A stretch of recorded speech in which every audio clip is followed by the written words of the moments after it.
তো আমরা প্রথমে মূলদ সংখ্যা কাকে বলে এই সম্পর্কে জানবো। আমি এইখানে তোমাদের বোঝানোর সুবিধার্থে যেন ভিডিওটা বড় না হয় এই জন্য আমি আগেই সংজ্ঞাটি লিখে নিয়েছি। এইখানে বলা হয়েছে মূলদ সংখ্যা, ইংরেজিতে বলা হয় রেশনাল নাম্বার। সংজ্ঞাটিতে এইভাবে বলা হয়েছে যে যে সমস্ত সংখ্যাকে পি বাই কিউ আকারে প্রকাশ করা যায় তাদেরকেই মূলদ সংখ্যা বলা হয়। অর্থাৎ যেখানে পি কিউ দুটি পূর্ণ সংখ্যা এবং কিউ নট ইকুয়াল টু 0 তাদের মূলদ সংখ্যা বলে। আমি জানি যে সংজ্ঞাটি থেকে হয়তো তোমাদের বুঝতে অসুবিধা হচ্ছে, তবে এই সংজ্ঞাটির যে বৈশিষ্ট্যগুলো দেখলে আমরা বুঝতে পারবো যে এইগুলো মূলদ সংখ্যা, আমরা পরে আলোচনা করছি। কিন্তু তোমরা যদি দেখো এই সংজ্ঞাটিতে বলা হয়েছে যে কিউ নট ইকুয়াল টু 0 তাদের মূলদ সংখ্যা বলে। এখানে আর একটা জিনিস বলা হয়েছে যে পি বাই কিউ আকার, পি বাই কিউ বলতে এখানে বোঝাচ্ছে ভগ্নাংশ যে আকারটাকে আমরা বুঝি। আমরা যদি পি বাই কিউ বলতে এই যে পি উপরে দিলাম কিউ নিচে দিলাম, পিটাকে আমরা ভাবি যে এটা লব আর কিউটাকে আমরা যদি ভাবি হর, তাহলে আমরা ভগ্নাংশের সংখ্যা কি উপরেরটাকে আমরা লব বলি আর নিচেরটাকে কি বলি, হর বলি। এই লব এবং হর বিশিষ্ট সংখ্যাগুলোকেই আমরা বলবো মূলদ সংখ্যা। এখানে আরেকটা জিনিস বলা হয়েছে যে Q not equal to 0, Q বলতে নিচের সংখ্যাটা কখনোই 0 হবে না। যেমন আমরা যদি 1/2 এই সংখ্যাটি লিখি, এটা কিন্তু মূলদ সংখ্যা। কিন্তু আমরা যদি 1/0 দেই, এই সংখ্যাটা মূলদ হবে না। কেন হবে না মূলদ? এই সংখ্যাটাকে আমরা 1/0 দেই, এই সংখ্যাটা মূলদ হবে না। এখানে বলা হয়েছে যে কিউ এর জায়গায় কখনো 0 হবে না, পির জায়গায় 0 হতে পারে। পির যে স্থান রয়েছে সেই স্থানে 0 হতে পারে, কিন্তু কিউ এর স্থানে 0 হবে না। কেন? এই যে কিউ যে রয়েছে, কিউ যদি 0 হয় তাহলে মূলদ সংখ্যা হবে না কেন? এর কারণটা হচ্ছে আমরা যদি এটাকে ভাগ করি, যেমন 0 দিয়ে 1কে কিন্তু ভাগ করা যাবে না, কারণ 0 দিয়ে 1কে এমন কোনো সংখ্যা নেই যে সংখ্যাটাকে আমরা যদি 0 দিয়ে গুণ করি 1 পাবো, এমন কোনোই সংখ্যা নেই।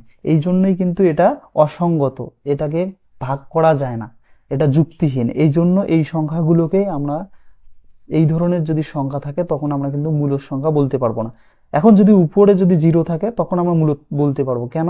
এই যে উপরে ধরো 0 রয়েছে, নিচে 1, এবার 1 দিয়ে আমরা 0কে ভাগ করতে পারবো, কিন্তু এই 1 দিয়ে 0কে ভাগ করা যাবে। 1-এর সঙ্গে এমন একটা সংখ্যা গুণ করতে হবে যে সংখ্যাটা গুণ করলে যেন আমরা 0 পাই। তাহলে 1-এর সঙ্গে 0 গুণ করলেই 0 পাবো, তাহলে 1 এবং 0 গুণ করলে কত পাবো? 0। এইখানে 0 দিতে পারি। তাহলে আমরা যদি 0/1 থাকে তখন কিন্তু আমাদের এটা মূলদ সংখ্যা ধরতে পারি আমরা। এই মূলদ সংখ্যা চেনার যে বৈশিষ্ট্যগুলো, সেই বৈশিষ্ট্যগুলো নিয়ে আমরা আলোচনা করি। এটাকে আমি তোমাদের সংজ্ঞাটির এই শেষে যে বলা হয়েছে যে কিউ নট ইকুয়াল টু 0, এটাকে বোঝানোর জন্য এতটুকু আমি বললাম।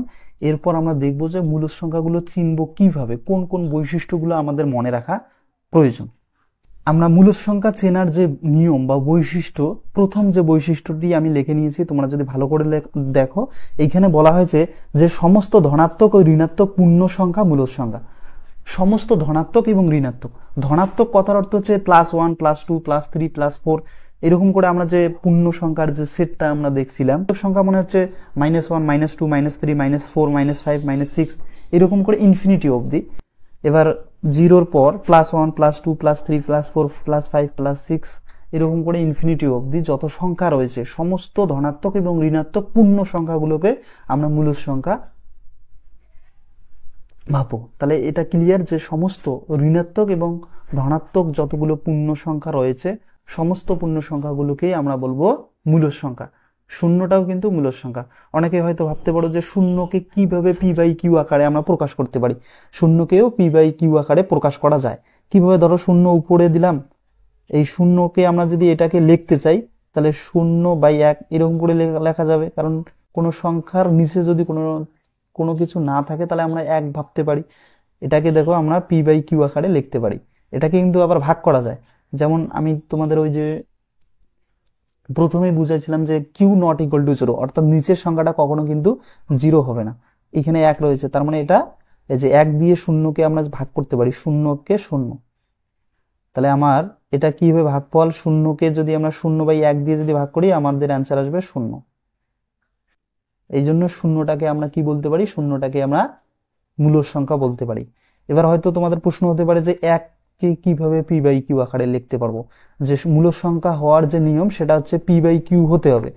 আমরা জানি যে মূলদ সংখ্যা হলে আমাদের p/q এই আকারটা প্রয়োজন।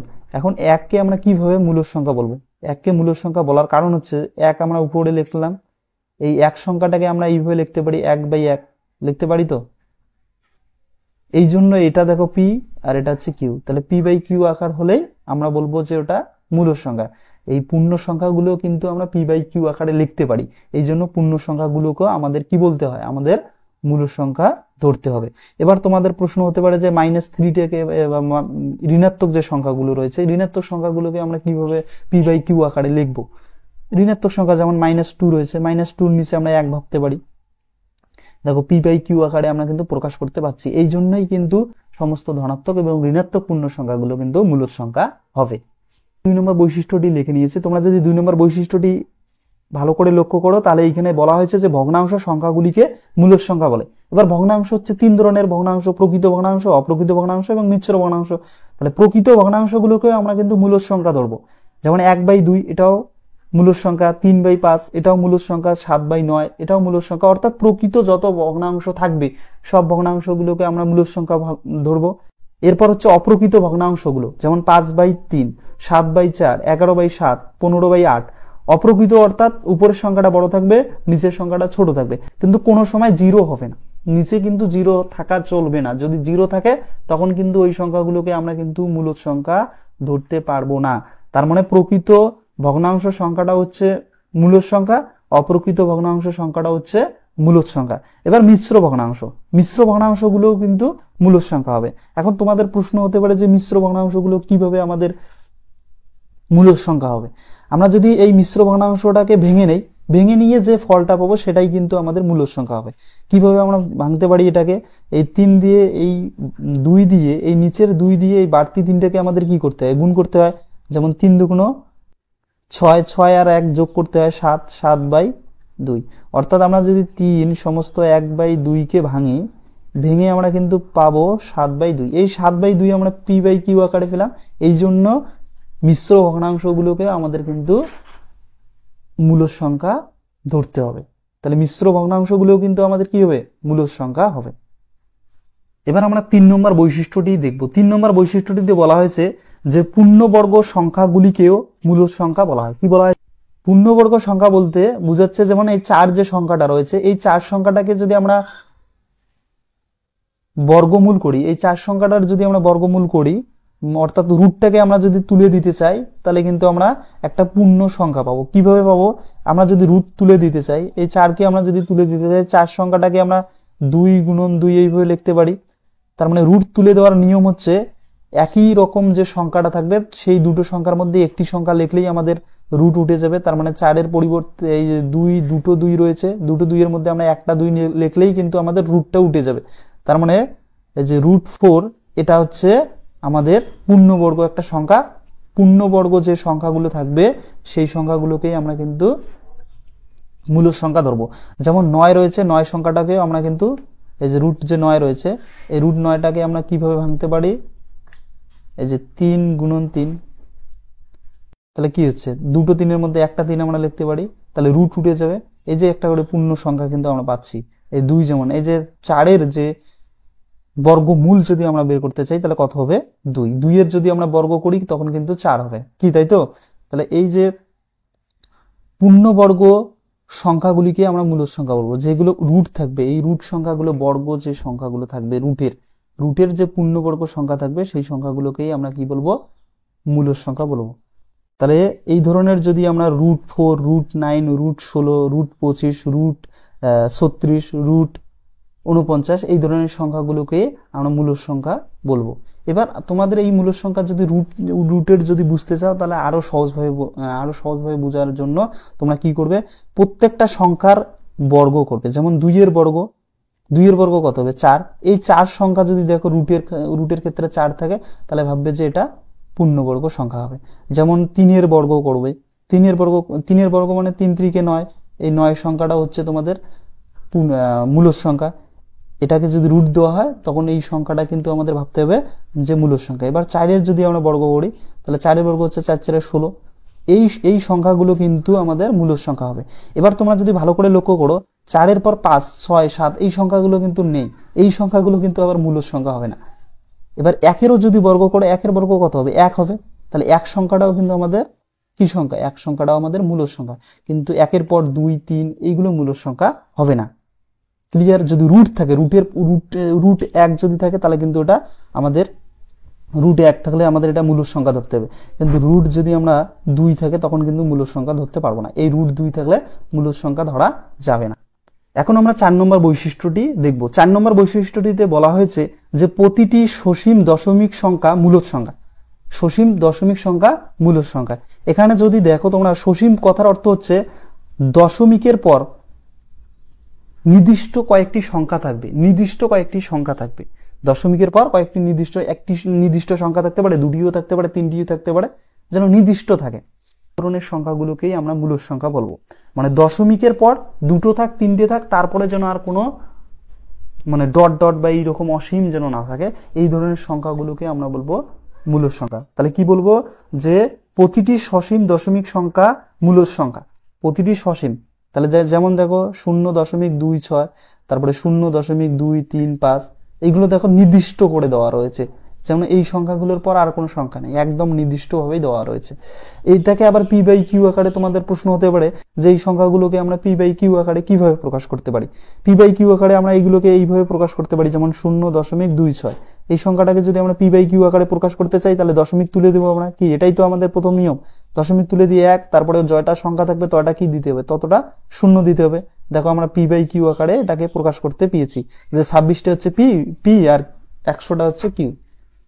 তাহলে এই ধরনের যদি সংখ্যা থাকে সেই সংখ্যাগুলোকেও আমরা মূলদ সংখ্যা ধরবো। এখন আমরা 5 নম্বর যে বৈশিষ্ট্য মূলদ সংখ্যা চেনার, এটা কিন্তু আমরা দেখব। এই 5 নম্বর বৈশিষ্ট্যটা তোমাদের কিন্তু মনোযোগের সহিত দেখতে হবে। এখানে বলা হয়েছে যে সকল আবৃত দশমিক সংখ্যা মূলদ সংখ্যা। কি বলা হয়েছে? সকল আবৃত দশমিক সংখ্যা মূলদ সংখ্যা। তাহলে আবৃত কথার অর্থ হচ্ছে, তোমরা যদি ভালো করে লক্ষ্য করো, আমি এই 4 নম্বর যে বৈশিষ্ট্যটা ছিল, 4 নম্বরটা সসীম অর্থাৎ নির্দিষ্ট সংখ্যা ছিল, দশমিকের পর নির্দিষ্ট। কিন্তু এই ক্ষেত্রে নির্দিষ্ট দেওয়া নেই। নির্দিষ্ট দেওয়া নেই মানে এইখানে দেখো 0.45 ডট ডট, অর্থাৎ এখানে অসীম পর্যন্ত রয়েছে, কিন্তু এখানে একটা জিনিস মিল রয়েছে, যেমন 4-5 ফির 4-5 রয়েছে। অর্থাৎ দশমিকের পর যদি কোনো সংখ্যার মিল থাকে সেটা অনির্দিষ্ট হতে পারে, সংখ্যা এরকম অসীম পর্যন্ত যেতে পারে, কিন্তু দশমিকের পর যদি মিল থাকে তাহলে ওই ধরনের সংখ্যাগুলোকেই আমরা বলবো মূলদ সংখ্যা। যেমন পৌনপুণিক থাকে, ক্লাস 9, 8, 9 থাকবে পৌনপুণিক সংখ্যাগুলোও কিন্তু আমাদের মূলদ সংখ্যা। যেমন এটাকে পৌনপুণিক যদি আমরা ভাবতে চাই যে এটাকে আমরা পৌনপুণিক, যেমন 0.4-5 এইরকম করে উপরে এইরকম করে ডট ডট দিয়ে রাখে, এই ধরনের যদি এই সংখ্যাটা কিন্তু পৌনপুণিক যদি আমরা করি এইরকম পাবো। এবার এই 0.4 আর 5-এর উপর এইরকম ডট দিলে এটাকে আমরা কি ভাবি? পৌনপুণিক। যেমন 0.4-এর উপর এইরকম পৌনপুণিক, 5-এর উপর পৌনপুণিক। তাহলে যখন পৌনপুণিক সংখ্যাগুলো থাকবে তখন সেই সংখ্যাগুলোকে আমরা মূলদ সংখ্যা ধরবো। 2 নম্বরে কি রয়েছে? 1.2222 এইরকম করে ডট ডট থাকতে পারে। দেখো দশমিকের পর যে সংখ্যাগুলো রয়েছে সবগুলো মিল রয়েছে, অসীম পর্যন্ত রয়েছে কিন্তু মিল রয়েছে, এই জন্য এই সংখ্যাগুলোকে আমরা মূলদ সংখ্যা ধরবো। এবার এই সংখ্যাটাকে আমরা পৌনপুণিক ভাবে লিখতে পারি। পৌনপুণিকে কিভাবে লিখবো? যে 1.2-এর উপর এইরকম করে আমরা পৌনপুণিক দিতে পারি। স্টুডেন্ট, যদি ভিডিওটি তোমাদের ভালো লাগে তাহলে অবশ্যই আমাদের চ্যানেলটিকে সাবস্ক্রাইব করে পাশে থাকা বেল আইকনটি ক্লিক করে রাখবে। তো আজকের আলোচনা এই পর্যন্ত, দেখা হবে নেক্সট ভিডিওতে।